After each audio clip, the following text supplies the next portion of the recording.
Welcome to Chapter 17. This is the functional capacity of the cardiovascular system. So again, we're just going to skip over the chapter objectives, and we'll start with cardiac output. So cardiac output expresses the amount of blood that is pumped by the heart in a 1-minute period. The maximal values reflect the functional capacity of the cardiovascular system. So cardiac output equals heart rate times stroke volume. So we know that heart rate is the beats per minute. So that would be that 1-minute period. And then the stroke volume is the volume of blood that gets pumped out of the heart each heartbeat. So there's 3 methods to assess cardiac output, or at least 3 that we'll talk about. There's the direct Fick method, the indicator dilution method, and the carbon dioxide rebreathing method. So when we talk about these 3 methods, I don't want you guys to worry about how to perform them necessarily as much as understanding the underlying concepts that are within each one of these methods. So the first one that we'll talk about is the direct Fick method. So this is the relationship between your VO2 and your arteriovenous oxygen difference. And this determines your cardiac output. So the formula ends up being cardiac output equals your VO2, which is measured in milliliters per minute, divided by the arteriovenous oxygen difference. We'll talk about this a little bit more, but this is the formula that would allow you guys to calculate that. However, the direct Fick method is very invasive. So to calculate VO2, you need the open circuit spirometry. So this is essentially when we attach the mask to your face and it's got the tube and it's going into the machine so it can analyze your VO2. And then also there are basically needles that are pulling blood from your system. One's into a vein, one's into an artery, and continually assessing the oxygen difference between those 2 things. So this is exactly what I was just talking about the last slide. So we talk about that open circuit spirometry. Obviously, you'd have the tube coming out of your mouth and it would be going into machinery. But then these are the needles that would be basically analyzing the O2 content of arterial blood versus the O2 content of venous blood.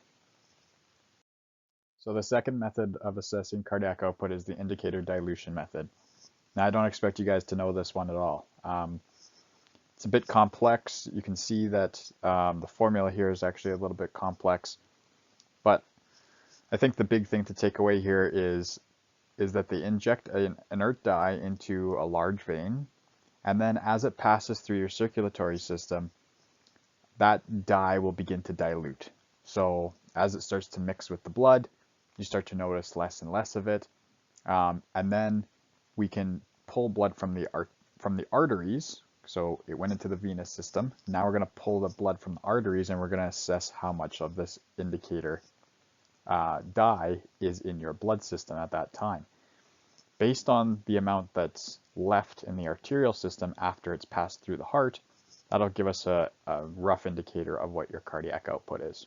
So again, fairly invasive method because we have to inject things into your system, and then we have to pull a sample from your arterial system as well. So a bit more complex method, but don't concern yourselves too much with this one.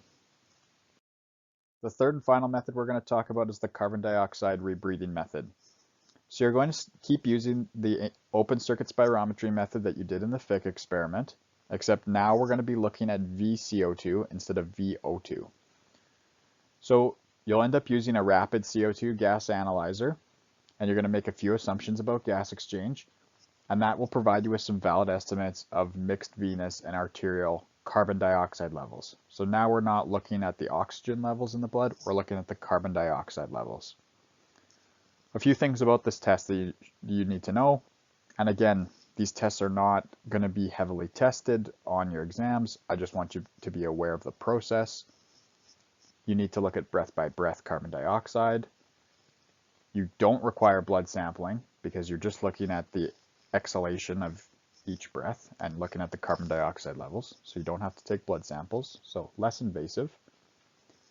And this can only be used during steady rate conditions. So you're not going to be doing more and more and more intense exercise. You're going to pick a steady state exercise, and then you're just going to analyze that breath over and over time.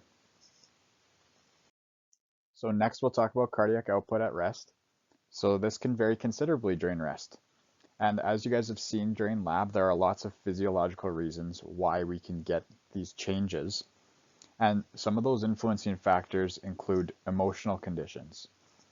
So let's say we're under stress, that might drive a bit more cortical outflow, so information from the brain, to some of the nerves in our heart that cause this acceleration of our heart rate, as well as the arterial resistance in our arteries. So your emotional state can really influence how your heart reacts, not only from a heart rate perspective, but also from a cardiac output perspective. So generally what we see for males is an average of 5 liters per minute of cardiac output at rest, and an average of 4 liters per minute of cardiac output for females. So here is cardiac output for untrained individuals. Generally, we see a resting heart rate for the typically untrained, roughly 70 beats per minute, and a resting stroke volume of 60 to 70 milliliters per beat. So, as you guys remember, your cardiac output is your heart rate times your stroke volume. So these two values here are going to allow you to determine your cardiac output. Now, generally, the stroke volume and cardiac output for women is roughly 25% less than males. And so this generally relates to a smaller body size, potentially also some physiological processes that allow that to happen, and potentially also a smaller heart, right? So smaller body size, smaller heart, going to relate to a smaller cardiac output. So on the other end of things, we have to talk about endurance athletes. So in an endurance athlete, you're going to see a decreased heart rate. You're going to see an increased stroke volume. Now you guys might expect that because you've had some experience in physiology up to this point. But what are the reasons that drive that decreased heart rate and increased stroke volume? Well, the first one is increased vagal tone. So we talked about the vagus nerve. It's one of our cranial nerves that comes up from the brainstem, and it sends a signal down to the heart that tells the heart rate to slow down. So that will be one of the reasons the heart rate will slow down. The second reason is you have this decreased sympathetic drive. So you're not getting that fight or flight system kicking in quite as early in an endurance athlete than you might see with someone who's untrained. Some of the other reasons that are included here is increased blood volume, increased myocardial contractility, and increased compliance of the left ventricle. So essentially all this means is you're going to have more volume to push. You're going to have your heart muscle working a bit more explosively, and you're also going to have this increased kind of stretch and rebound effect with your left ventricle. So that just has that little bit more rebound that allows it to pump blood a bit more efficiently, which is going to increase the heart stroke volume. So you have factors that slow the heart rate, and you have these factors that increase stroke volume. So we just talked about cardiac output during rest, so let's talk about it during physical activity. So systemic blood flow increases directly with intensity of physical activity. So you're going to get more systemic blood flow the harder you work. Cardiac output increases rapidly during the transition from rest to steady rate exercise, and then rises gradually until it plateaus when blood flow meets the exercise metabolic requirements. So what this is trying to say is you're going to get this big jump in cardiac output as you move from rest to steady rate exercise. And then you're going to get this more steady increase until it plateaus. And basically, your body's going to reach a point where your blood flow is going to meet your exercise requirements. So your tissues are going to need a certain amount of oxygen. They're going to have these metabolic requirements. They're going to need this energy. So the system needs to get up to that level and provide enough blood flow that are going to allow those tissues to work at their optimal level and meet those exercise metabolic requirements. An endurance athlete has a larger maximal cardiac output solely through a large stroke volume. So the people who are 20 years old, they're both going to reach a peak heart rate of roughly 200 beats per minute. So whether you're untrained or you're really, really highly trained, you're both going to reach about 200 beats per minute. But the trained athlete or the trained individual is going to have a higher cardiac output because they have a higher stroke volume. They're able to push more blood out for those reasons we just talked about on the last slide.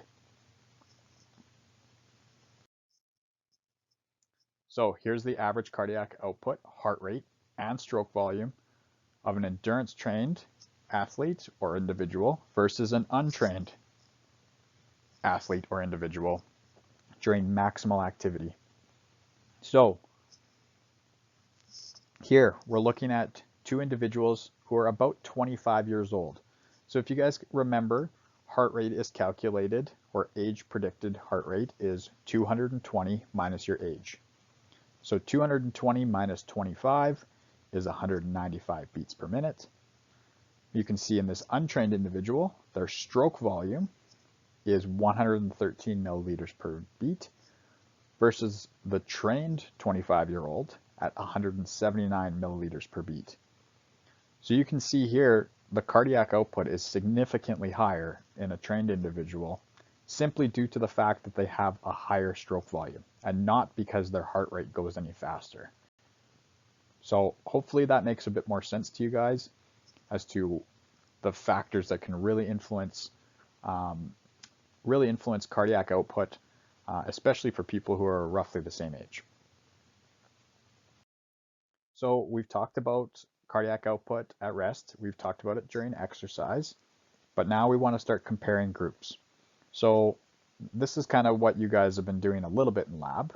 Obviously you guys are all healthy, but you can see a comparison here between groups that are different. So we got our athlete group, we have our sedentary group, and then we have our pathological group. So we have a group that has a heart condition called mitral stenosis, right? So what you might expect when you see a group with a heart condition is you're going to start to see values that are decreased generally. So in this example, the pathological group had a decreased VO2 max, the sedentary group had an average VO2 max, and the athlete had an increased VO2 max. We can see that everyone's heart rate is roughly the same. It's not super significantly different. So you can see that we can still get to these elevated heart rates no matter who you are. Doesn't matter if you're trained or untrained or pathological, it doesn't matter. The big difference we're going to see here is the stroke volume. So we talked about this in a couple slides back, but whatever your heart rate is going to be, based on your age, more or less irrelevant, right? Like it's an important value to calculate cardiac output, but it's not going to be the big variable that's going to change your cardiac output. So the pathological group had a decreased stroke volume, so we're going to see a decreased cardiac output. The sedentary group had an average stroke volume, so they had an average cardiac output. And then the athlete group had an increased stroke volume and therefore an increased cardiac output. So hopefully you guys can kind of see this is the comparison between groups that we're looking for, and this will allow you to look at data a little bit differently and then also realize that there are differences in cardiac output between different groups of people. So we just talked about stroke volume and how it's the important factor that influences our cardiac output, but now how do we enhance it? So there's three factors or three mechanisms that could increase a heart stroke volume during exercise. The first one is enhancing the cardiac filling during diastole, so that filling portion of the heart cycle. The second one is normal ventricular filling with a subsequent more forceful ejection and emptying during systole, so just getting a more forceful contraction of your heart. And three is training adaptations that expand blood volume and reduce resistance to blood flow in the peripheral tissues. So basically, it's just allowing the flow to happen more easy throughout your entire vascular system. So I use a ketchup bottle analogy here, and this is fairly important, and this will help you understand this concept a bit better. So when we talk about point number one, I want you to think about this here. So if you have a very full bottle of ketchup and you take a normal squeeze, you're going to get lots of ketchup coming out. So if you get a lot of ketchup in your ventricles during the filling portion and you squeeze that bottle, yeah, you're going to get a bigger stroke volume. You're going to get lots of ketchup coming out. Number two, if you have a half full bottle, so just a normal filled bottle, and you take a really hard squeeze and you really have a forceful ejection, you're going to get lots of ketchup coming out. So you're going to have a higher stroke volume. The third one is when you have this broken in bottle, right? If you guys have ever had like the plastic ketchup bottles at home and you've used them lots and the plastic's got a lot of give to it, the ketchup's going to come out easier, right? So the same is true with your arteries, with your heart. It's going to move easier if it's a bit more broken in and it has less resistance to that blood flow. So if you have any questions about that, please let me know, but this is a nice little analogy to summarize these 3 points. So let's talk about that first reason, enhanced diastolic filling. So if there are factors that increase the blood coming back to the heart, or there are factors that slow the heart rate down at the end of the relaxation phase, then we're going to have more blood in the heart. So that's going to increase this end diastolic volume. We want more blood to get into the heart just before it contracts. If that happens, it will stretch the fibers of the heart, those muscle fibers, and initiate a more powerful ejection during systole. So let's go back to the ketchup bottle. If you fill the ketchup bottle super full to the point where that bottle is almost exploding, then you can apply a little bit of force to that bottle and still get a lot of blood coming out, right? Or a lot of ketchup. I hope you don't have blood in your ketchup bottle. So the big thing to keep in mind here is that if you stretch a tissue out, such as your heart tissue, you can actually get a more powerful ejection out of that heart or out of that ketchup bottle, simply by just having more in it. Now, that's the Frank-Starling law, essentially. So you're going to get a more forceful contraction simply by having more stretch in the vessel that is holding that fluid, right? So the more you stretch the vessel, the more force of contraction you can get from it, because it's going to kind of rebound like a spring. Now, this law is only true to a certain point. So let's say I kept stuffing that ketchup bottle fuller and fuller and fuller and fuller and fuller. Well, there's going to come a point where we're going to stretch that bottle out to the point where it's so floppy and so stretchy that your contraction is not going to be very good anymore.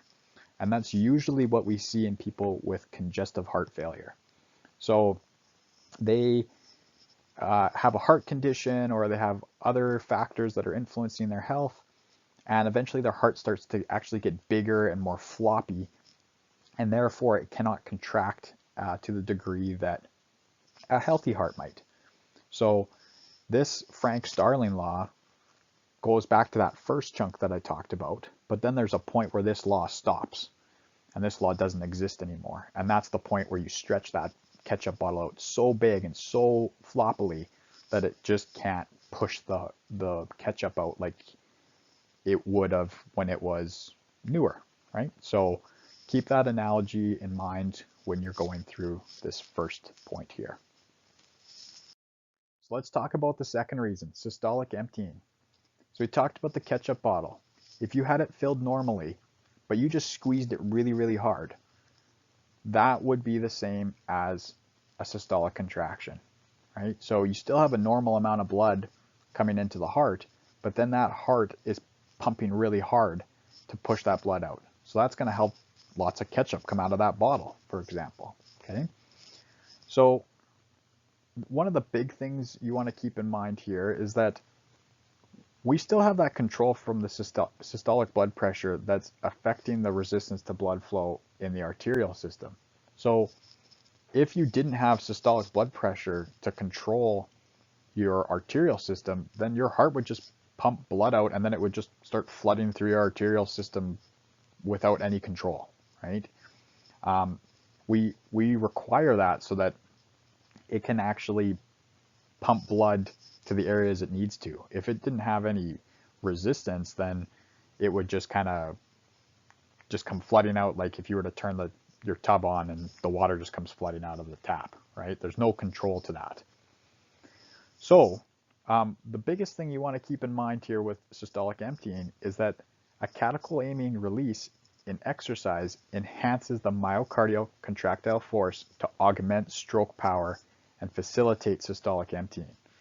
So when you have this kind of neurotransmitter release, it's going to help improve how much force is in the muscle of the heart, okay?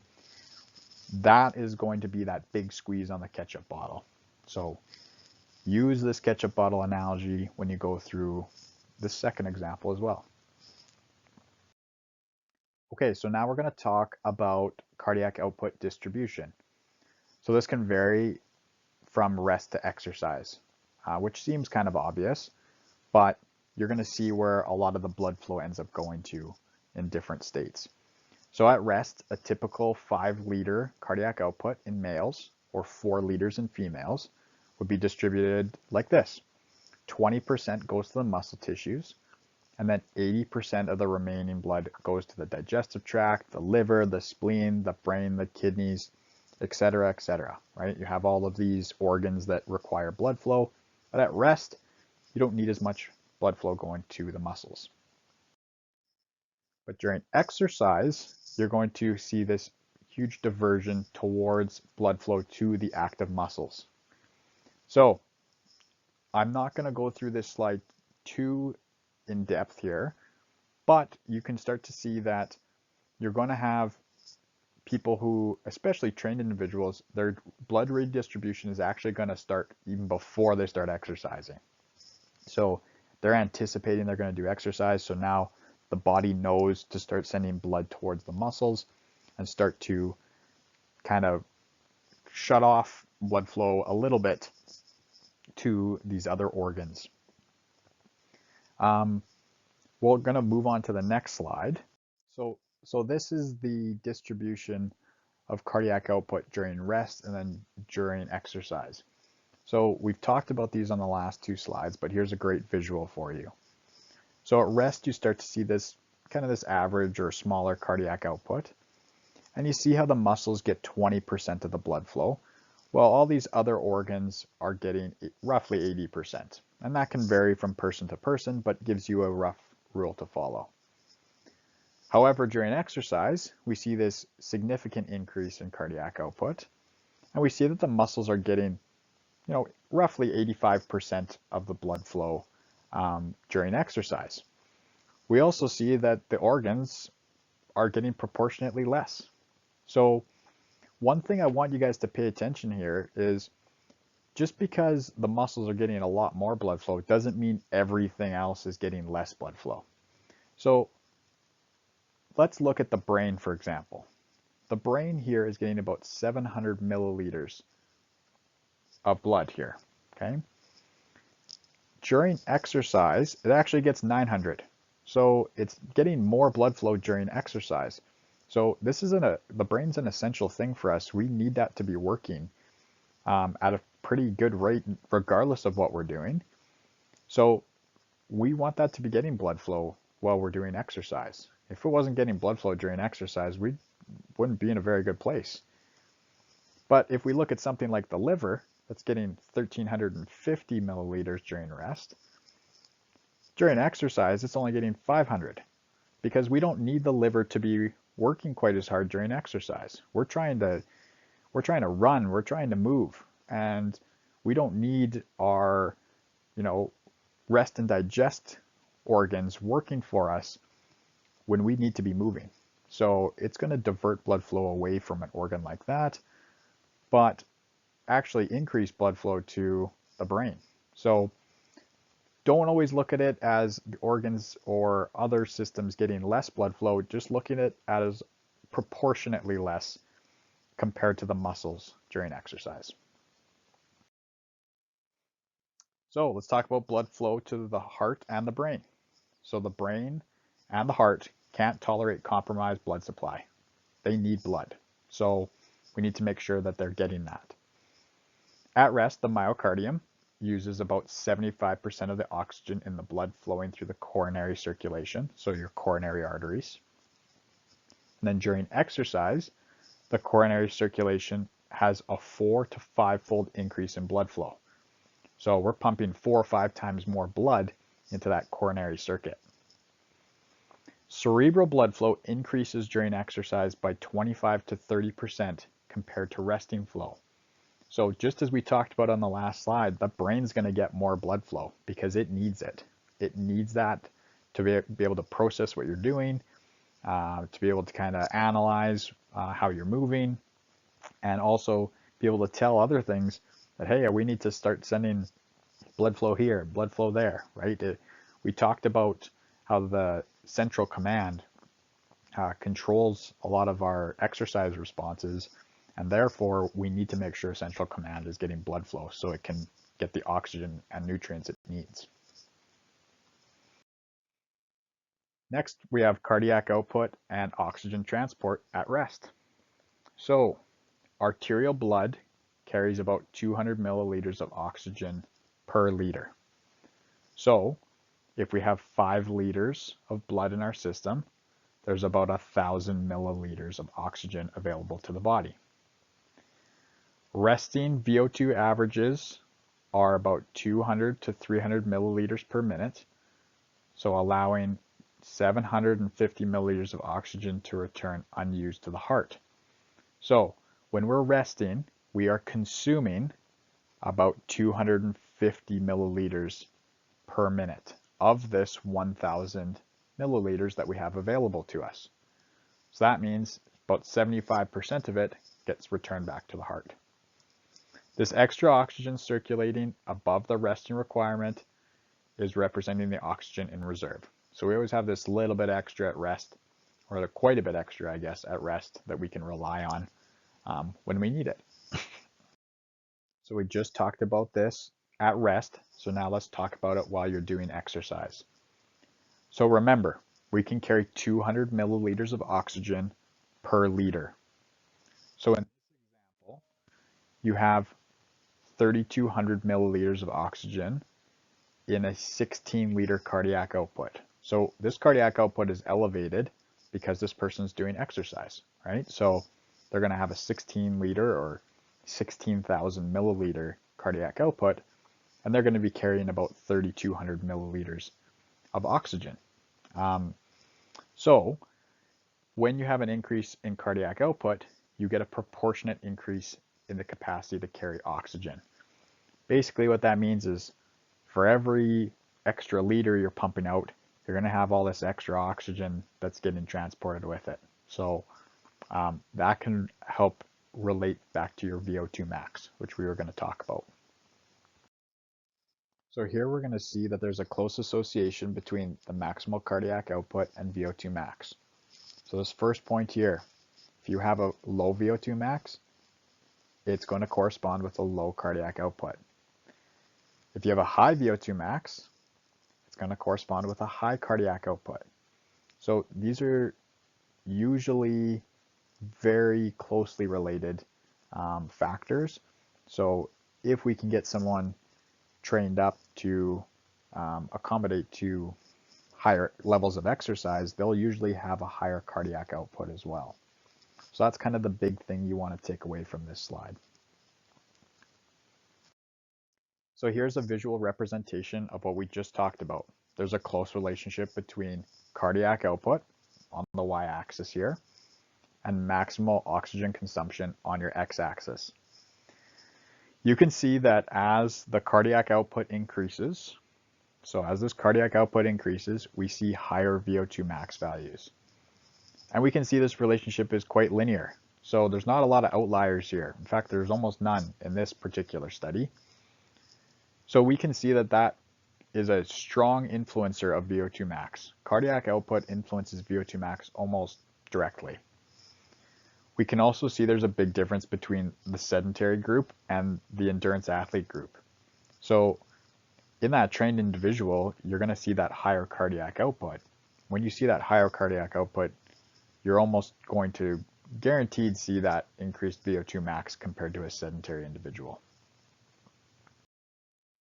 So the biggest thing I want you guys to take out of this slide is that there's some small differences between men, women, and children and cardiac output, but they're very small. The biggest thing to remember is that cardiac output and VO2 are linearly related during graded exercise for boys, girls, men, and women.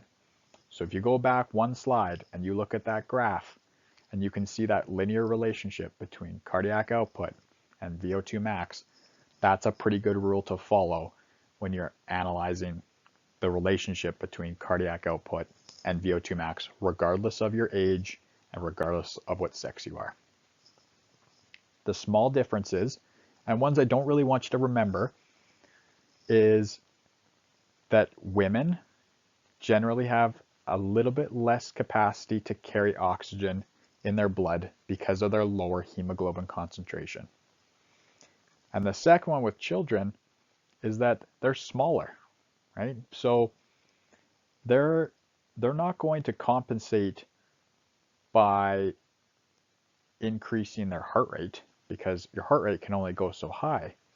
So the way that they compensate in their cardiac output is they actually just draw more oxygen out of the blood so that they're not passing that 75% to the venous blood. They're actually probably passing 60 or 50%. So they're just pulling more oxygen out of their blood so that they can have that cardiac output that allows them to function and allows them to achieve those VO2 max values that you see in children.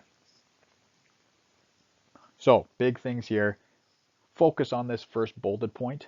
Don't worry about the details. So oxygen extraction. This is the arteriovenous oxygen difference. VO2, cardiac output, and the arteriovenous oxygen difference relationship are expressed in this equation. So the VO2 equals cardiac output times the arteriovenous oxygen difference. We're going to talk about this a bit more. So here's the arteriovenous oxygen difference during rest. So let's talk about VO2 first. This is the difference between the amount of oxygen that's found in arterial blood and the amount of oxygen that's found in venous blood. So we call arterial blood oxygenated blood, and we call venous blood deoxygenated blood. Now, venous blood doesn't have zero oxygen in it. It still has oxygen. It just has less than the arterial blood, and so we're calculating the difference between those two values.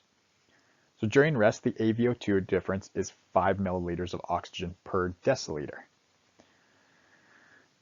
As you remember from a few slides back, 75% of the blood's original content of oxygen still remains bound to hemoglobin. So we actually only end up using about 25% of it, right? So we're not using every single bit of oxygen, especially at rest.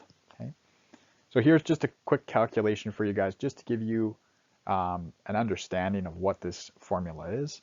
So the AVO2 difference is your arterial oxygen levels minus your venous oxygen levels. Your arterial oxygen levels about 20 milliliters of oxygen per deciliter. Your venous oxygen levels is about 15 milliliters of oxygen per deciliter, and you end up with this number that's about 5 at rest. So let's talk about the arterial-venous oxygen difference during physical activity. So arterial blood, the amount of oxygen that's in arterial blood is still going to be roughly that 200 milliliters per liter, or 20 milliliters per deciliter. These are the same numbers throughout exercise intensity or at rest. It's just going to stay the same. Arterial oxygen levels stay roughly the same no matter what. So that 200 milliliter number that we talked about like 3 or 4 slides ago, that's the number that is going to stay pretty much the same no matter what you're doing. Okay. However, the venous oxygen levels can get reduced significantly during exercise. So we just pull a ton more oxygen off of that arterial blood when it goes through the capillaries. We just pull a ton of oxygen off of it. So then when it gets to the veins, it's only 2 to 4 milliliters per deciliter instead of like 15, like I talked about in the previous slide. So we are just consuming a lot more oxygen when we start doing exercise, and so there's less oxygen in the veins. This progressive expansion of AVO2 difference results from an increased cellular O2 extraction, leading to reduced O2 content in the veins. So just like I said before, basically more oxygen is pulled from the blood during exercise to meet the demands of tissues. And that's the big thing you want to pull from this AVO2 difference. So we just talked about some physiological reasons that affect this AVO2 difference. But what we tend to see over time as you start to do more exercise is that each deciliter of arterial blood has an increased capacity to carry more oxygen. And this happens because of an increased hemoconcentration, or an increased concentration of blood. Now you guys are going to remember this from our first in-person lab when I asked you guys to take the blood sample and collect it into the capillary tube. So you did that, you went and exercised, you sweated your butt off, and then you came back and you took another blood sample, and then you saw that the hematocrit was actually higher. There was actually more red blood cells in the total volume of blood, which means that your blood was more concentrated. So this is hemoconcentration. So there's 2 factors that can influence this. And this is kind of what we talked about when you're pushing fluid from the plasma into the interstitial space. Right? So when you have more pressure in the capillaries, those capillaries are very thin. The walls are super, super thin. So it's going to push some of that fluid through the capillaries and into the interstitial space. And then guess what you do? You end up sweating and you sweat out that extra fluid. If you didn't sweat, you would just collect all this fluid and you'd look like the Michelin Man, right? The second part is that metabolic byproducts of exercise metabolism osmotically draw fluid from the plasma into the tissue spaces.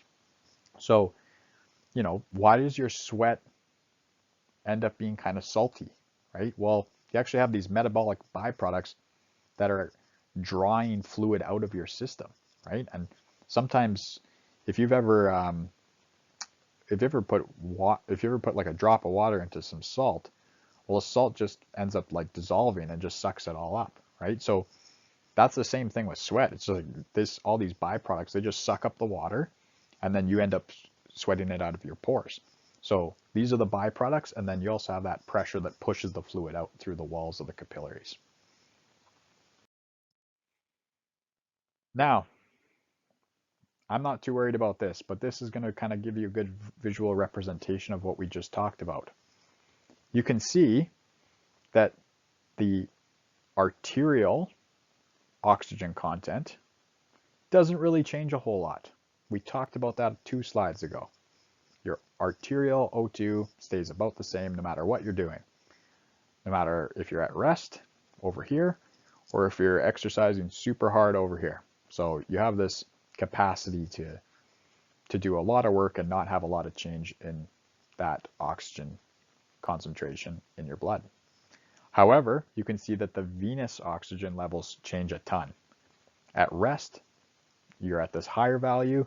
And as you exercise more, the system's just going to draw more oxygen out. And so you're going to get this bigger AVO2 difference during exercise, especially at maximal effort. Okay, so we've talked about the AVO2 difference. We've talked about what it is. We've talked about how it changes during exercise.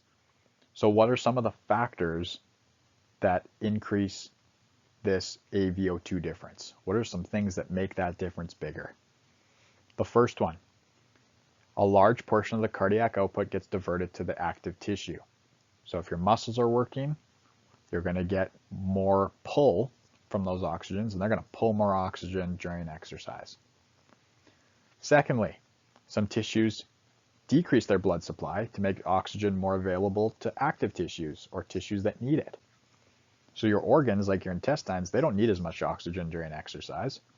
So they're going to send that blood flow elsewhere, and that's going to increase that AVO2 difference as well. The third one is kind of like the first one, is that exercise training redirects a greater portion of central circulation to the active muscle. So active muscles get more oxygen. This is important because that's going to pull more oxygen from that arterial blood, and you're going to start to see that decrease in oxygen levels in the venous blood. So next we're going to talk about cardiovascular adjustments to upper body exercise. So pretty much most exercise interventions and exercise research is centered around interventions that involve your lower body. So it could be running, it could be cycling. So there have been some studies that look at upper body exercise. So generally, your highest VO2 during arm exercise is 20 to 30% lower than leg exercise. Why does this happen? Well, first, arm exercise produces lower maximal values for heart rate and pulmonary ventilation compared to leg exercise. And these differences relate to a smaller muscle mass activated in arm exercise. So your legs have these big quads, big hamstrings, big glutes, and your arms have, these tiny biceps, your tiny forearms, and you're trying to generate as much power. It's going to be quite difficult, and it's going to be a lot harder to generate as much oxygen consumption because of that. So we talked last slide about upper body exercise and how at your top VO2, or your VO2 max with your upper body is going to be less than your VO2 max with your lower body for some obvious reasons. Your lower body has these bigger muscles. It can push through a lot more. It can consume a lot more oxygen. You're going to get higher VO2s using lower extremity because of muscle mass. So your output at submaximal levels you have to generate a higher VO2 in order to create that power, right? So you're going to have to work a lot harder with your arms to create the same amount of power that you would with your legs. So you're going to end up consuming a lot more oxygen with your arms than you would with your legs because it's a lot less efficient, number one. And number two, you have to recruit a bunch of extra muscles to create the same amount of work. And so you're going to have to stabilize your torso. You're going to have to use your abdominals. You're going to be using your scapular stabilizers. You're going to be using your back muscles. These are all things that you need to use, and muscles that are going to consume oxygen while you're still trying to pedal with your arms. Whereas with your legs, you can just sit on a bike and you can pedal.